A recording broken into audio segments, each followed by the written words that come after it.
This week's watch is a Rolex Explorer 1, a 1016 from the 1980s. This particular watch has spent the last 7 months outdoors. It was lost by the owner, and only when he went outside to work on his vegetable garden in the spring, he found it. It spent the whole winter outdoors and is in remarkable condition, to say that it has been exposed to the elements.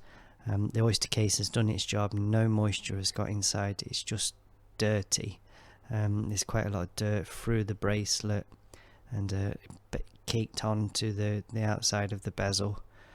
So there'll be a thorough ultrasonic cleaning of the case and bracelet required. But other than that, we don't want to do too much refinishing to the case and bezel. With a watch like this, it's important to keep its history and not strip it of that artificially by doing too much work on the cosmetic side of things. So we will keep that patina in place. The watch, it is running. It definitely needs a service, but to say it's not been serviced since the 1980s, it's in good condition mechanically as well as cosmetically. It's only losing 2 seconds a day, so not too bad at all. It's got a low amplitude there. We want to get that above 270, and there is a beat error. We want that as close to 0 as possible. So yeah, that's a significant beat error. When we open the watch and take a look inside, the movement, as always with Rolex, is nice and bright. Get that case back off. Here we are, nice and bright inside. The rhodium plating on Rolex, I always say it to customers, it's excellent. After 30 years, no service in it. It looks like it was made yesterday. There is in this watch excess side shake, so we will have to give some attention to the winding system. It's not by no means the worst I've ever seen. It's not rubbing all over the plates and things like that. It's just needs some attention before it does start going in that direction. But considering the last few months especially of this watch's life, it's in absolutely remarkable condition. Very well made watches, and they really do stand the test of time.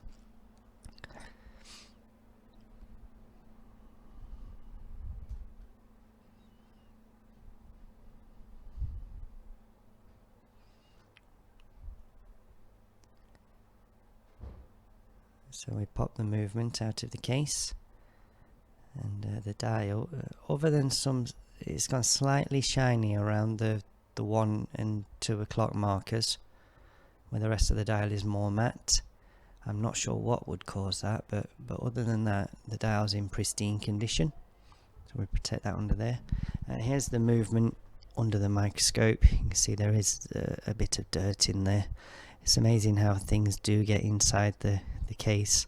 As I say, this watch was still watertight, spent all that time outdoors, but there is dirt inside the case. You can see it here in the winding mechanism. I think quite often it does seem to come from out of the mainspring barrels. Rolex use a thick black grease inside the mainspring barrel, and it does seem to come out. The escapement all in good order there, looking clean, a bit dry, no oil there on that escapement, so that definitely needs some attention, but it's clean and in working order. All the teeth all properly shaped, not looking like too much wear, no signs of poor quality servicing. All those screws are in good order. That was a little bit dirty, but yes, in overall it's in pretty good shape.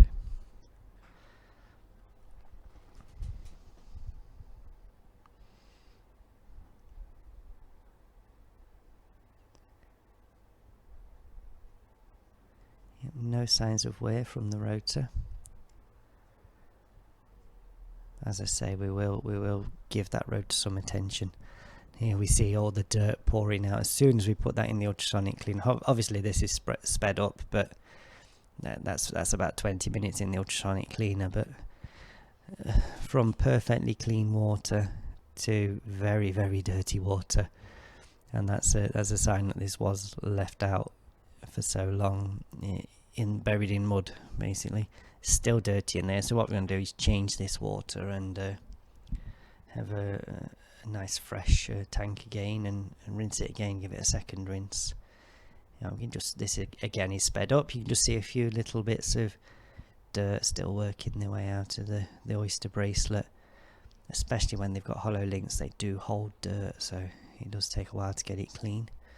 And you can see a little bit of what I was talking about. The 1 and 2 o'clock markers is a shiny part of the dial, but still absolutely beautiful. It would be a shame to replace that dial or anything like that. There's actually a lot of our work comes from customers who they don't want too much intervention with their watch. They want it wearable, they want to be able to use it, they want it to look beautiful, but they want it to show its age, and we're happy to do that. When I was training at the School of Jewellery, we had an entire section of the course on what was called conservation, restoration and repair, and it's a fine line to walk. And we have to realise that these are historical artifacts. We're custodians of them.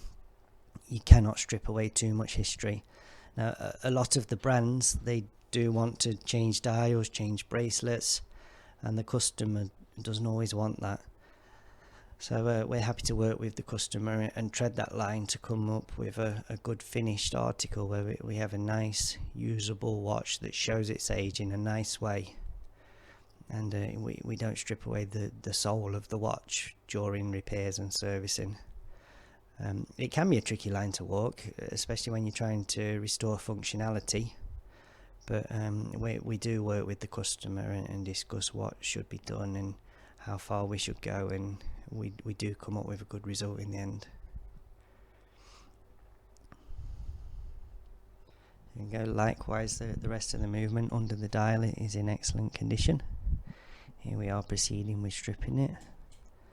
All these parts of the keyless works and the hand setting mechanism out, ready to go in. That's a cannon pinion removal tool, so we can take off the cannon pinion without damaging it. There we go, get that out of there.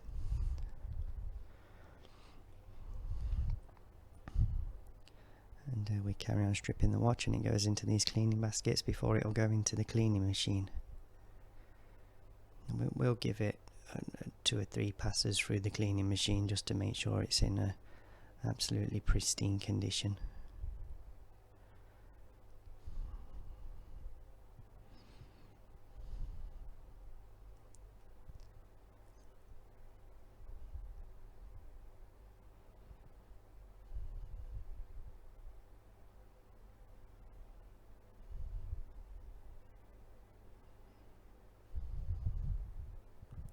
Obviously this is sped up. This cycle takes 26 minutes, so I think this is times 64 speed, just to show you it going through the various rinses and ultrasonic settings and drying.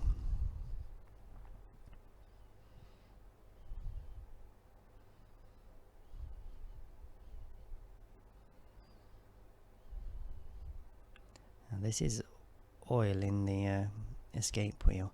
Important to try and keep the oil on the active faces where it interacts with the pallet fork.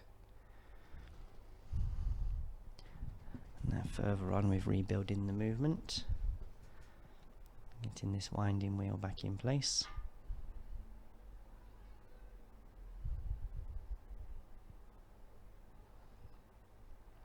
I've chosen this point to show you because this is where you can put the power back on the watch and then put the balance back in, and you see the watch spring back to life.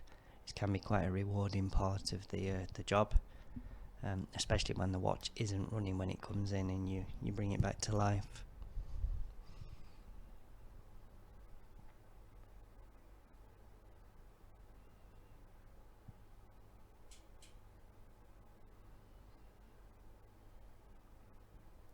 Working here, we're trying to keep everything clean and make sure your oils are in the right place, and trying to keep that surface tension of the oil so that they can't run off, and that means your service will last longer. Now we can put some power back on. See the pallets holding the power now.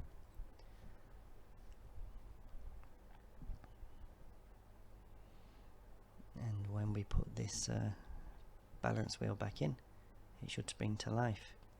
And with these older balancers especially, you have to be very careful handling them. When they have the blue steel spring, it's not like the blue hair springs in modern watches. It's a very soft steel, and it's very easy to deform. So you have to be very careful, especially with these older hairsprings. Pop that screw back in, and there we are, and that's a good amplitude straight away. And when this screws back in, we'll be able to put it back on the testing machine and regulate.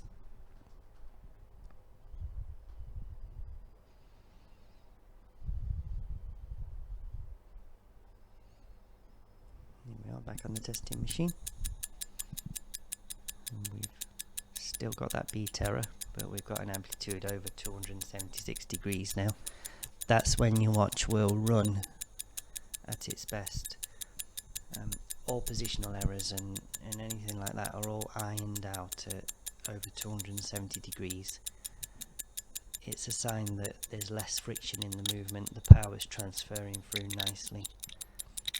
So let's start regulating. That's where we started to touch the watch to get rid of that beat error. So we'll let it settle down again, and then we'll start adjusting to try and get that as close to zero with the beat error as possible. The beat error basically means your escapement's not in alignment. So with a Swiss lever escapement, it's all built down a centre line, and when you've got the beat error, that means it's off that centre line. So you've not got even gaps between the ticks of the escapement. So your watch will, when the beat error is above 0.6, your watch won't self-start, and it will run less efficiently. So the closer to zero we can get that beat error, the more efficient the watch will run. Here we are, getting some improvement now. Still like it a bit lower than that, so just adjust some more.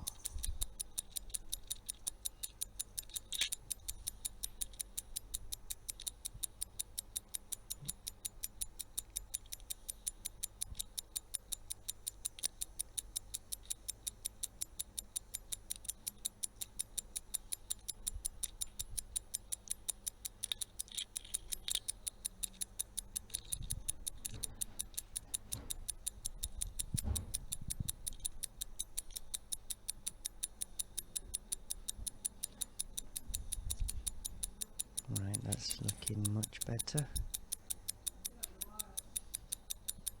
Still trying to improve that slightly.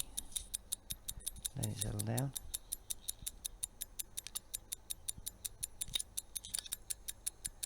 And there we are, that's perfect.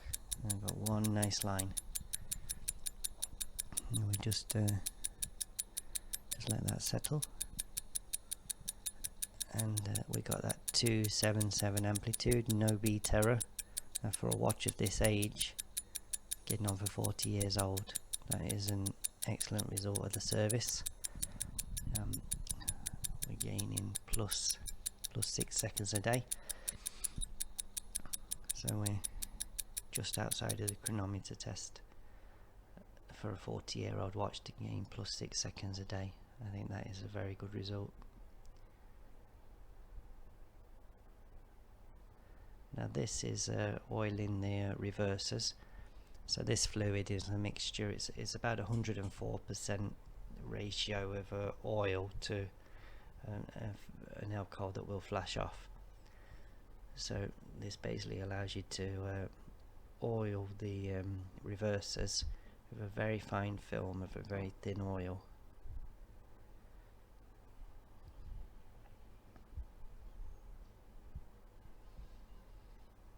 Just let that dry, and when the alcohol evaporates, it will leave just a nice little film of oil behind.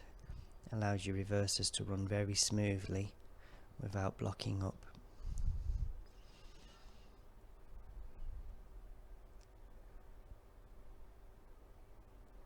We just need a little bit of oil inside on the post, then we can rebuild the reversers, get them back into that automatic mechanism.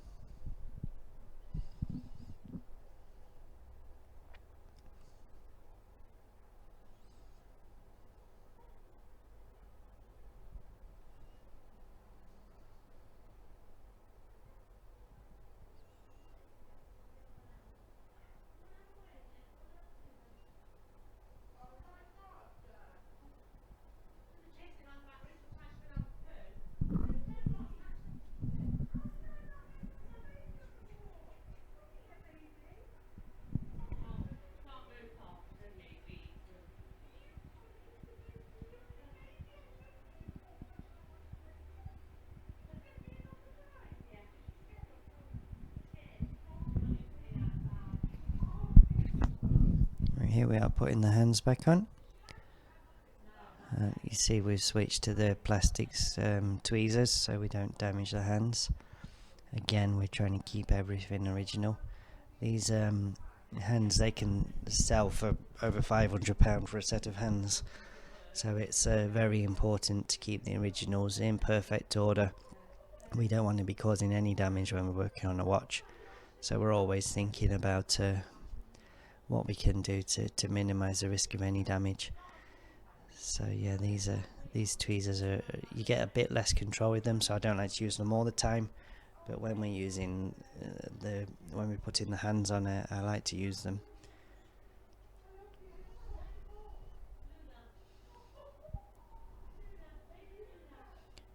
There we are. Now we just check that everything's parallel. We don't want the hands touching the dial or each other, so all the hands have to be parallel.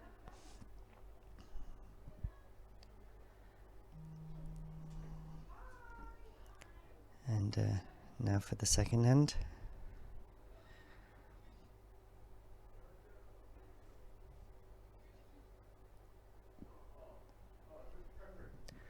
And then we pop that on. Now when we push the stem back in, it should go.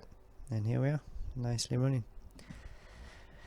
Now again, as part of keeping the originality of the watch, we don't want to be replacing the crystal. And there are quite a few scratches on this acrylic crystal, so we're going to recondition it. Now Polywatch is excellent for this. What a lot of people don't do when they use Polywatch is the wet and dry paper first. You can really get a good result using wet and dry paper combined with Polywatch. So we started here from 15,000 grade and gone right to 3,000 grade, and then we finished with the Polywatch. This is at ×2 speed. We don't work this fast, but we try to keep the whole process in so that you can see just how it works. But yeah, it will go cloudy at first. You can use these with water and you get a bit of a smoother finish. It's not strictly necessarily when you're going through the grades properly and using the Polywatch. You will get a nice finish at the end. It is important when you're using wet and dry paper to go through the grades, and you've got to eliminate all the scratches from the last grade before you move on. So ideally each grade you should do a little bit more thoroughly than the last, just to make sure you've got through those scratches. Basically you're replacing scratches with finer scratches every time you polish. So it's important that you don't move too quickly through the grades and leave some of those deeper scratches behind. So yeah, just keep working your way through. It's good to sometimes do each grade in one direction, so you can see if you've left any scratches behind. But I generally like to just use one of the grades and then move on and use that one for a little bit longer than the first grade, and then use that third grade a little bit longer again, just to make sure that we're eliminating all the scratches.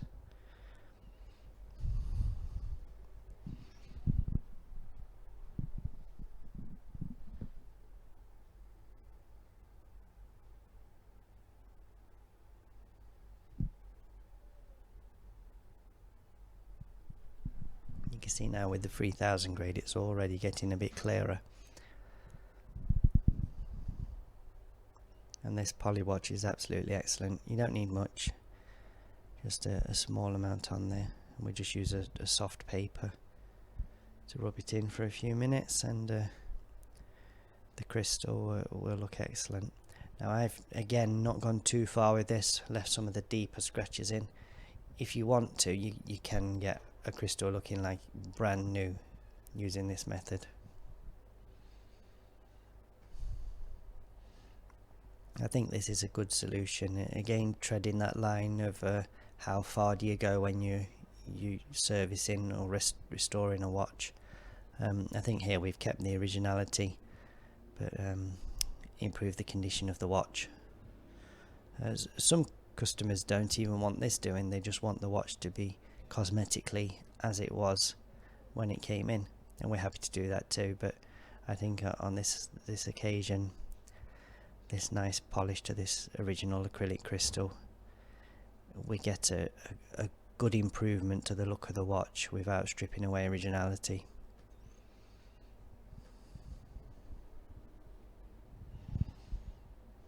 And there we are. Also, while we're doing that, important not to touch the case without wet and dry paper. And here we see the wear to the bracelet. Now, we're going to leave the scratches in place, the deep scratches. What we're going to do is just put that brushed finish back on, so that the bracelet has been polished with wear. So we're just putting that brush finish back on, but not removing those deep scratches. So just lightly on that that brushed finish. So now it's time for recasing. Just pop the crown out, and we can have that back in the case. Just a good idea to just clean the last clean of the dial inside of the case. One of the worst things is when you take time carefully casing up a watch, and then you're done, you look inside and you see a tiny little hair on the dial. So yeah, it's a good idea to just clean as you go.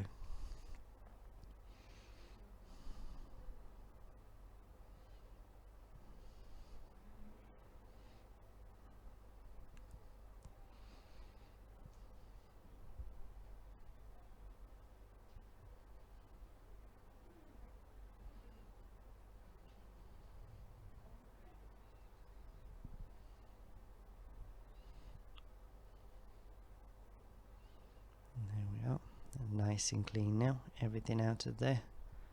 It always shows up with a black dial as well. If there's anything in there, you'll definitely see it with a black dial. We want it to be pristine. And just carefully turn that. You have to be careful doing this on these Explorers, because the matte dial does tend to flake on some watches. So always be very careful recasing, because you don't want that dial to flake off. And this is a virgin seal grease. I like to put a good amount of that in the crown, especially with older watches where everything's getting a bit worn. This helps to make sure everything stays waterproof. There we are. Now this is an older 1570 movement, so there's a screw that secures the setting lever in place. And then always remember to loosen these screws that secure the movement in the case. Amazing how many Rolexes we see where the screws have not been secured the last time the watch was serviced. And here we are, just a little bit more of that seal grease into the case thread. I like to use quite a bit of this on vintage ones, because those case threads, particularly on the crown, are starting to wear on watches of this age, so we want to make sure that we've got a good seal. And just make sure that's sealed properly. We don't want to cross thread it, so just feeling for it in there. There we are. And there we are, that's done. That'll obviously be tightened on the case press. But there we are. Nice, full working order, looking great. Still got its original character, and that's a very nice watch that can be used daily again now. It's functional, it's water resistant, it's keeping great time, and it looks great, but it's still got its original character. We've done absolutely no polishing to the case. All it's had is an ultrasonic cleaning. We've polished that front glass, and then we've put that brush finish back into the bracelet. So here it is on a Wolf winder. The winding mechanism has been rebuilt too, so that will now wind properly, and we have a nice watch that looks like these are worth easily over £10,000 now, and it does look like it again now. Nice smooth tick on there, and here we are. You can see some of that wear on the original clasp, But that's a good secure bracelet and a nice looking watch.